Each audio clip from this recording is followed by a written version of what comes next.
Hello everybody. तो कैसे हैं आप लोग। आज मैं आया हूं आपके सामने में एक एसएचएम का सवाल लेके, सिंपल हार्मोनिक मोशन का।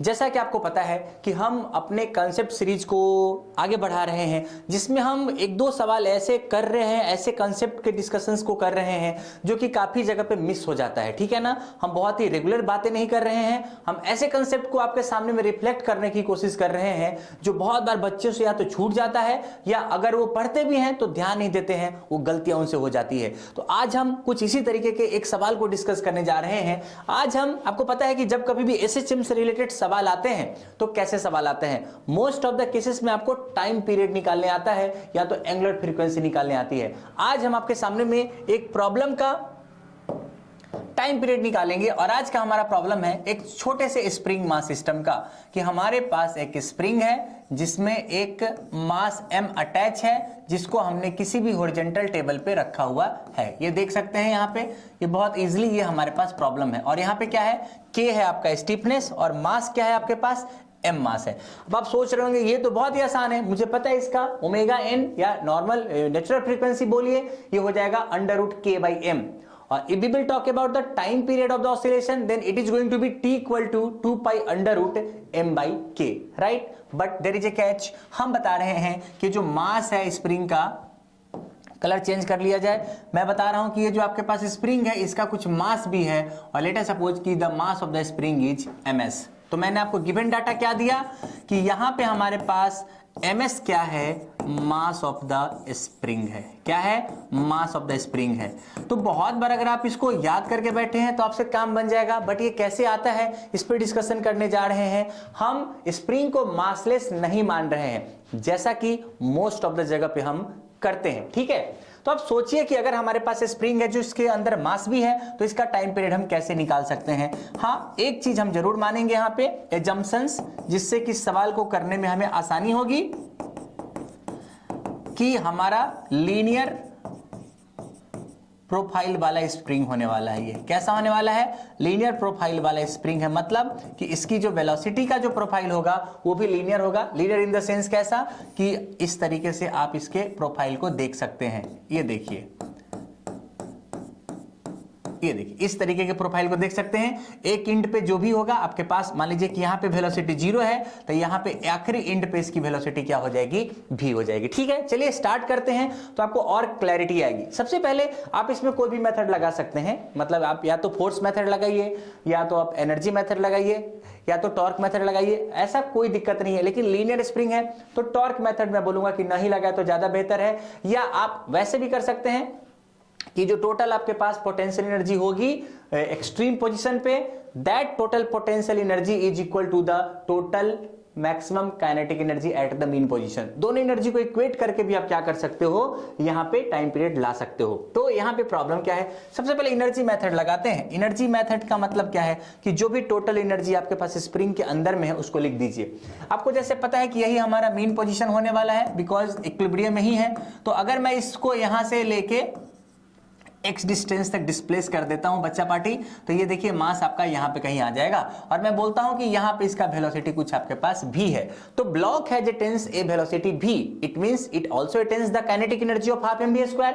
तो ये जो आपके पास ब्लॉक है इसके अंदर में एक काइनेटिक एनर्जी आ जाएगी हाफ mv², प्लस ये जो स्प्रिंग है जब आप इसको x की तरफ डिस्प्लेस करोगे राइट साइड में, तो there is some storage of the potential energy जो कि स्प्रिंग के अंदर में होगा, and that energy is going to be half into kx²। Right और रॉन्ग, बिल्कुल हाफ kx² आपके पास क्या हो जाएगी, स्प्रिंग का पोटेंशियल एनर्जी हो जाएगा। But there is a catch कि हमारा ये जो स्प्रिंग है उसमें काइनेटिक एनर्जी तो आएगी ही, पर साथ साथ उसमें हमारे स्प्रिंग में पोटेंशियल एनर्जी तो आएगी, बट साथ साथ में उसमें एक काइनेटिक एनर्जी आएगी। क्यों काइनेटिक एनर्जी आएगी, क्योंकि this spring also got some mass.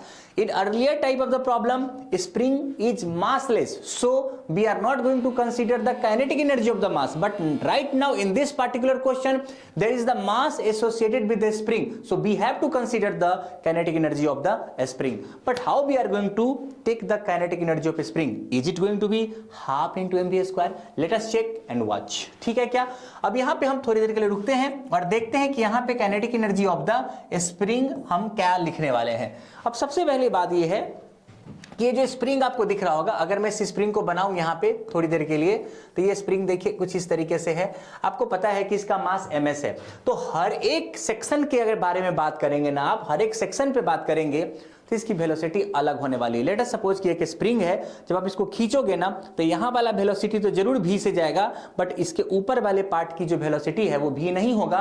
It is somewhere between 0 to v, कुछ भी हो सकता है। तो मैंने बोला सर करना क्या होगा, तो मैंने बोला कोई दिक्कत की बात नहीं है, कोई भी एक छोटे से y डिस्टेंस पे चलते हैं और छोटा सा एक सेक्शन को हम काट लेते हैं। यहाँ पे मान लीजिए कि यहाँ पे छोटा सा dy सेक्शन काटा, तो मेरा सवाल है कि जो छोटा सा स्प्रिंग है जिसको मैंने काटा है उसका मास हमारे पास क्या आ गया है, dm आ गया है। ये छोटा सा dm मास क्या हो सकता है, तो आप क्या लिखोगे dm मास का, आप बोलोगे कि जब हमारे पास स्प्रिंग का कुछ लेंथ ले लेते हैं, लेट अस सपोज कि the length of the spring is l, तो मैं बोलूंगा कि हमारे पास अगर l लेंथ होता है तो हमारे पास m मास था, अगर एक लेंथ था तो m/l मास था। जैसा कि बचपन में आपने व्यवस्था सीखी होगी, यूनिटरी मेथड बोलते हैं कि अगर l लेंथ का स्प्रिंग है तो मास m है, एक यूनिट का अगर आपके पास स्प्रिंग हुआ तो m/l होगा आपके पास टोटल का टोटल मास। तो अगर आपके पास छोटा सा dy लेंथ का अगर आपके पास स्प्रिंग है तो ये कितना मास एक्वायर करेगा, m/l इंटू dy।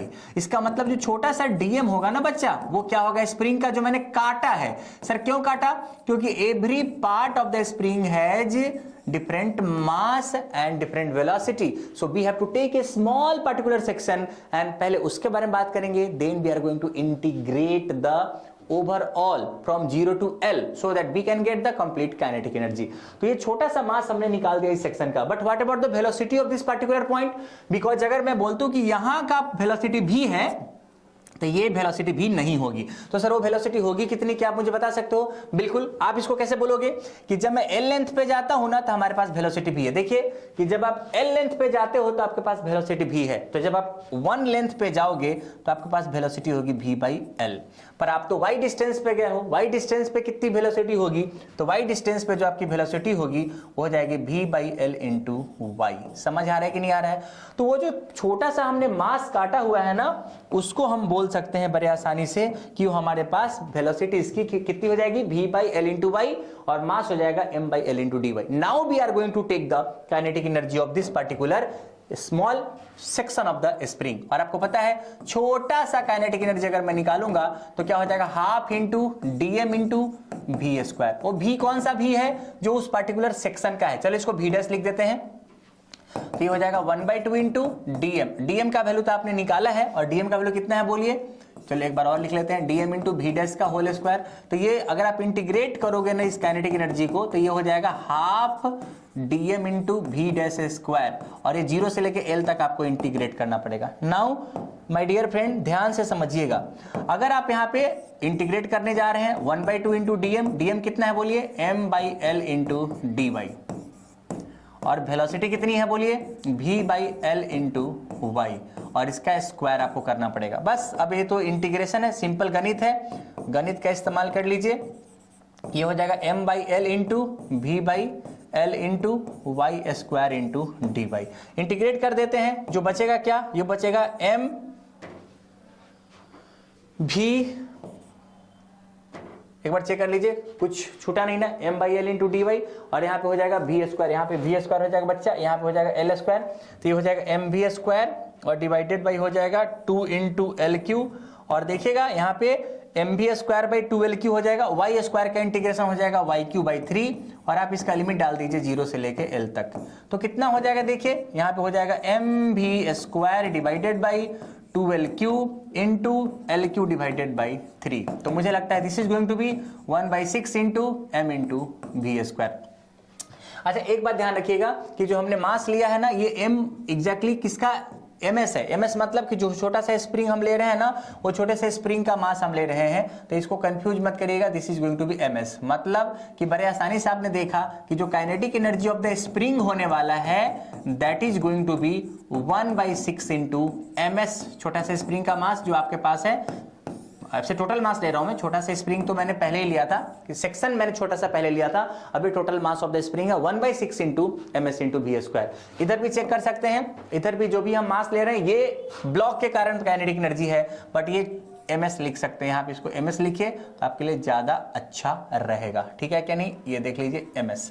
ठीक है, तो ओवरऑल आपको समझ में आ गया। तो अब यहां पे आपके पास टोटल काइनेटिक एनर्जी कितनी हो जाएगी 1/6 into ms into V square. अब जैसे आपके पास टोटल एनर्जी निकली, आपको पता है कि टोटल एनर्जी तो हमेशा कांस्टेंट होता है किसी भी सिस्टम का, energy just get transformed from one form to another form but the net energy is always constant. तो इसको आप आसानी से क्या कर सकते हो, डिफरेंशिएट कर दीजिए, आपका काम बन जाएगा equal to 1/2 into M V square plus 1/2 into K X square plus 1/6 into ms into V square.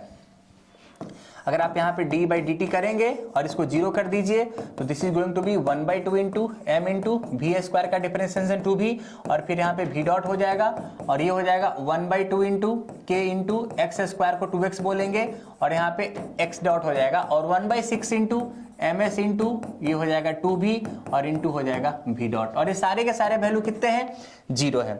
अब बस खेल खत्म है, जो कटे उसको उड़ा दीजिए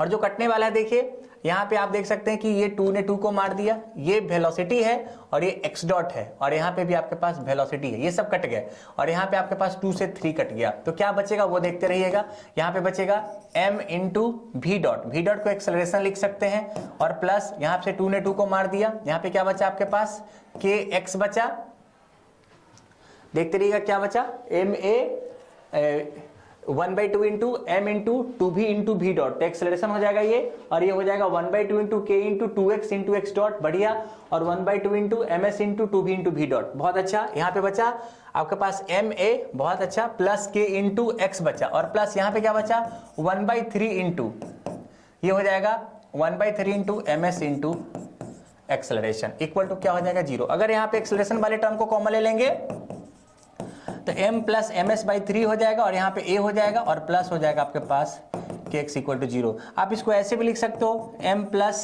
ms/3 इंटू d2x/dt स्क्वायर। बस इसके बाद की तो चीजें आपको जरूर पता होगी क्योंकि यही आपका SHM का इक्वेशन है। थोड़ा और अच्छा लिखेंगे तो this is going to be d2x/dt square.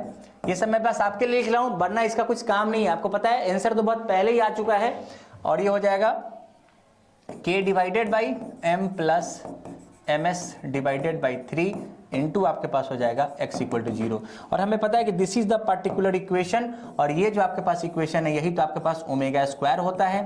Omega square हो जाएगा k divided by m plus ms by 3, तो ओमेगा का वैल्यू कितना हो जाएगा root under k divided by m plus ms by 3, सही है। तो this is going to be the natural frequency of the spring. अगर आप इसके टाइम पीरियड की बात करेंगे तो टाइम पीरियड कितना हो जाएगा 2 pi under root m by K और m बाई के कितना हो जाएगा m plus ms by 3 divided by K. तो this is the going to be very good problem, बहुत बार आपके एग्जाम में दिखेंगे और ये ऐसा प्रॉब्लम है ना कि बार बार आएगा, 2 साल 3 साल 1 साल बीच करके रिपीट करता ही करता है प्रॉब्लम, क्योंकि ये प्रॉब्लम लीक से थोड़ा सा हटके है। लोग इतना बार सोचते नहीं है कि अगर स्प्रिंग का मास देगा तो how we are going to tackle. तो होप कि आपको ये प्रॉब्लम समझ में आ गया होगा। इसी तरीके की कुछ और प्रॉब्लम हम लाएंगे इस कंसेप्ट सीरीज के अंदर में जो आपको निश्चित रूप से बेनिफिट करते रहेंगे। तो मिलते हैं अगले वीडियो में, तब तक के लिए आपको पता है क्या करना है, सतर्क रहना है, सुरक्षित रहना है। Bye everybody, thank you.